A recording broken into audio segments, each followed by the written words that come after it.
Hello everyone, here I am for the fourth time. I'm going to try to make this video.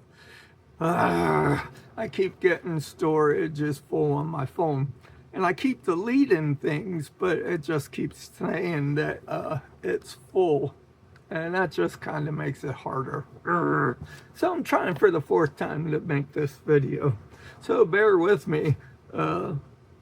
It's just the way the whole week's been going. We get answers and we don't get answers, and just a very weird week. For example, the house. Oh, let's start with the house. We got answers, we haven't got answers, so we're really no farther ahead than what we were last week. Well, maybe just a little bit. Just a little bit. Well, the inspection was done. Homeowners came back. Now, they're working with another agent than what we are. So it's kind of like a two-agent type deal. We have a real estate agent, and they have a separate real estate agent. Well, they want us to take money off the price of the house because in the inspection, the wiring in the attic is old. The rest of the house is fine, but the wiring in the attic's old. Valid point. Great. But we are selling the house as is. For the simple fact is, we've only lived here 5 years, and we don't have that much equity that they were asking for in the house. So there was a lot of talk, discussion, and I think we got it worked out. But I'm like, the house has to appraise for this number. If it doesn't, then it's a no-go. Well, the house appraised at what we needed it to, but now it's in underwriting. How long it's in there, well, who knows? Some people buy houses really fast, others do not. The 30th of June is still our closing date, so hopefully everything will move right along with that.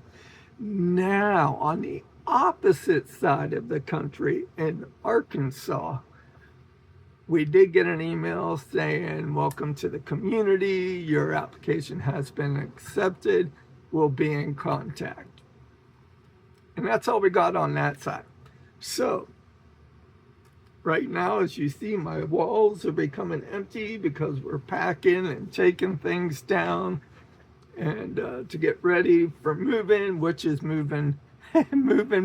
Ah, oh my. We're moving very slow, but things are really going to pick up because this week we have Vacation Bible School. And in some ways, it's been a blessing for me. It's going to be. The theme this year is Junkyard Redemption. So you know what that means? My walls do not have to be perfect. I'm a terrible cutter, and things do not have to be straight on my walls because it's a junkyard. So that's really neat. So it should be a neat, I hope a lot of children get saved and a lot come. Saying that's Monday through Friday. So we get through Friday, we clean up after VBS. Then Sunday's our last church Sunday, if everything works out, when it works out, because we'll be moving the following weekend. So, what's that mean for the Carter household? That means we'll be doing as the Carters have been doing since I've been 18. We will be downsizing because I am 50 years old and Sonda is womb. We are not dragging all the items we have for this big of a house with us. It is called time to download again. So, with saying that, we won't have as much stuff, and we're going to be trying to get rid of a lot of stuff. And so it's kind of a quick time and quick getting everything together. And I'm finishing up my last task in my course for the semester. The last task, I got everything completed in it except one little section, one paragraph again, that I did not pass. That's right, you guessed it. It's reflection. I didn't pass that last time. It took me forever in task 2. And now we have it again in task 3. So we'll see how that goes. But as you can see, everything's fine. Everything's going well. Just a little stressed, but everything's going well. So that's our house update. Our weather here has been very, very rough. Our jungle out there is huge because we get a day with no rain and then the following day it rains. So there's so much greenery and height in that jungle. That will be a relief to me when we're gone, because it's just so much to keep up with and I just can't do it. This house deserves to have someone who can. So that'll be a nice thing not to have to worry about. But anyhow, moving on, next topic.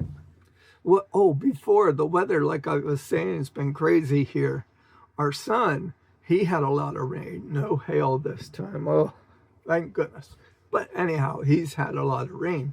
And there's a ditch that runs behind his house. And that's for water that comes through.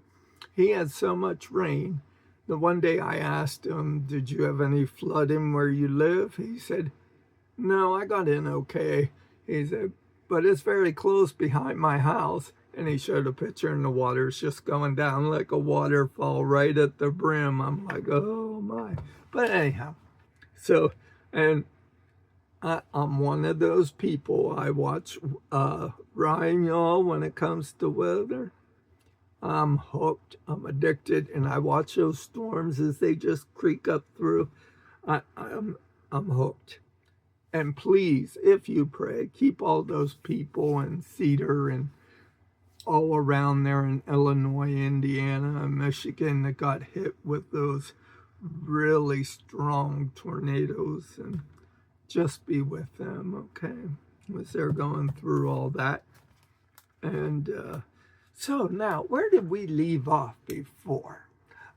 Oh, New Orleans.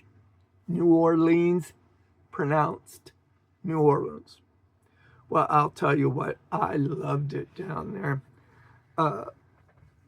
When you're helping a city rebuild, and when I say help, I mean help. Like, I wasn't calling the shots.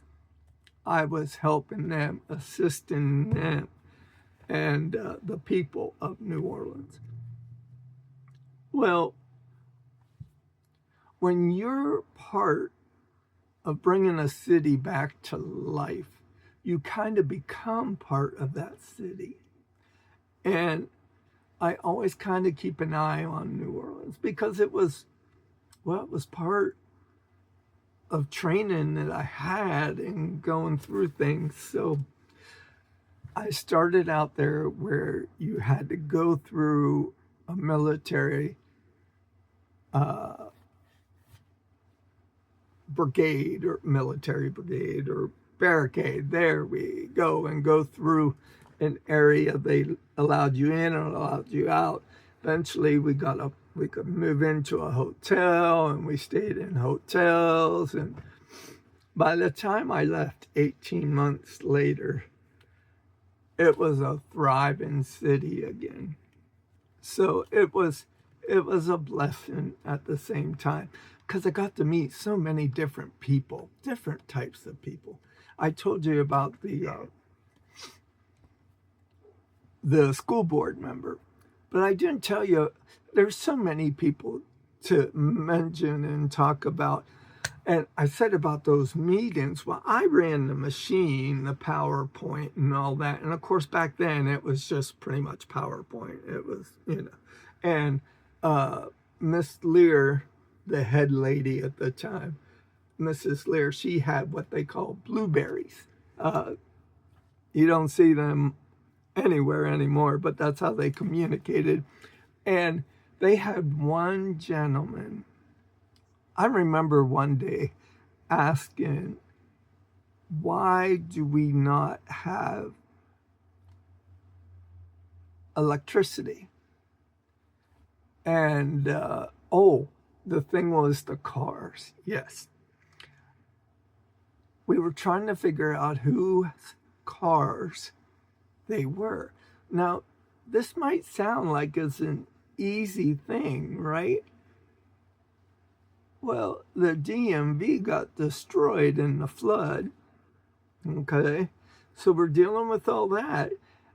And I came up with the stupid comment, which was stupid, which I got better as time went on. I was like, well, why don't you just take the cars to the houses that they belong to? And the one guy sat there smirkly and said, where's the house? I'm like, oh, I guess if there is no house, you can't take the car back, right? So that was a whole mess in itself. Just one little situation that does not include for anything else. I mean, my goodness, that was just, you had cars everywhere. You didn't know what was in these cars, who they belonged to, all that stuff. And then electricity. Okay, so do you start the electricity or the gas? Which one do you start first when you can't even have water yet because the pumps don't work because you have no electricity? And it was a mess. And it wasn't like you could just go fix a line and you had electricity. No, it was a grid. Everything was just knocked out. Everything had to be built again from the ground up. So there was a lot of ways to go to get through everything. And they did all that in 18 months. It seemed like a long time then, but as I look back, I think, they did all that in 18 months. I mean, from the time I got there to the time I left, that was a thriving city again. So, I mean, and some of you, I said about the pumps. Now, the pumps, water is constantly being pumped out of New Orleans because it's so far below sea level. Now, okay, we used to get a lot. They should have just let it go. Okay, you're saying that you should let Houston go, the city of Houston, because it's not too much smaller than the city of Houston. And you just didn't have New Orleans either. You had the rest of the coast, that Alabama and Mississippi coast, all that was all destroyed. Biloxi, all that. So there was more than just a small little city, because you have New Orleans, and then you have all the surrounding part of New Orleans. Now, last time, I couldn't remember the name of this section, but the French Quarter, okay? It is a small little part of New Orleans. Now, the thing is about the French Quarter, which a lot of people didn't understand at the time, was, yes, they did have Mardi Gras right away in January. Mardi Gras was like 40% of the state's profit at the time. Okay, so you think about it now. That state's wiped out down south. 40% of its GDP just went out the window. Okay? So now, Mardi Gras is held in the French Quarter because the French Quarter is the oldest part of the city, and it only had about an inch of water in it. So remember, it was all on different levels. So I mean, it was crazy.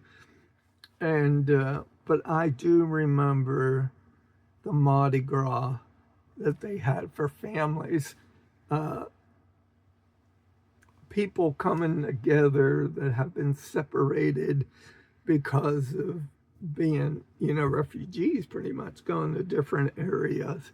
And it was so nice to see people coming back together. And that was a good time. That was really a good time there.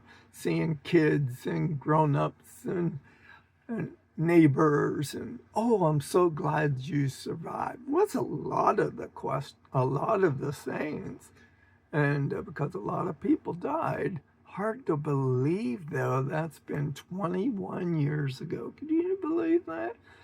21 years. But so much did happen in that 18 months. And what a lot of people don't understand is those canals, okay, they survived the hurricane, made it through. The emergency pumps were not working, so they were taken out by the storm, which better program and everything's in now, but it wasn't then. But that's a different story. We'll get to there. But what happened is these pumps are not working. And remember, I said in these pumps, the water is always being pumped out 24/7 from the storm.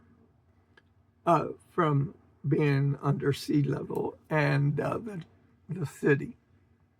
So the pumps weren't working. So that water was sitting still in those canals. Now I want you to think about that.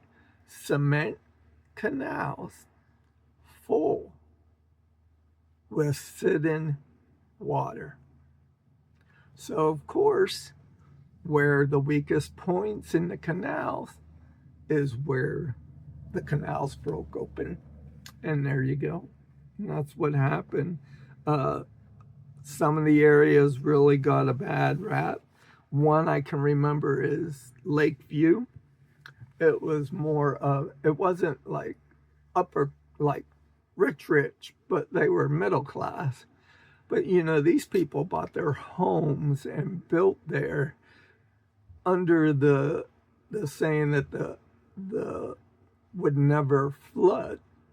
Well, it didn't flood all those years. I mean, it was there forever, suburb of it.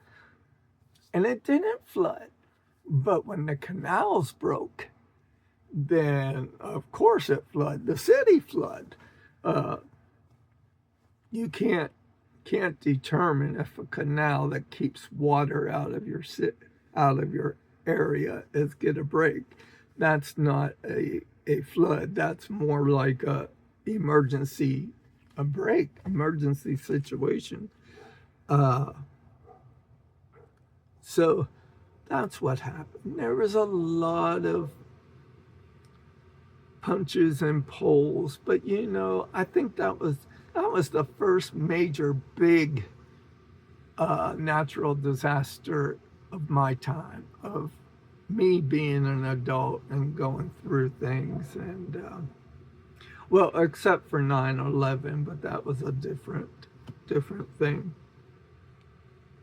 So, but anyhow, that's where we're at. About my family. Yes, we'll have to talk a little bit more about them later. But they still lived in Missouri, and I was down there in New Orleans. But I would come home every other week to be with my family. And that was a 12-hour drive each way. But I'll tell you, I'm so thankful I did that. I was a very tired man, but it was a good time in life. And I really do. To this day, I say that's the only reason why our marriage and everything survived, because I came home. And there were times they came down. I would go up and pick them up and bring them down, and they stayed with me for a week or so. But that was down the line once the city was pretty much on its way and I was pretty much heading back. So that is where we're at. We'll pick up with that next week, and hopefully by then we should have more answers for you. So, all right. Remember, if you like these videos, like and subscribe. And thank you for taking the time to listen to my stories. Try to make them positive. There's so much negative in the world today. We need to be positive. Okay. Talk to you later. God bless.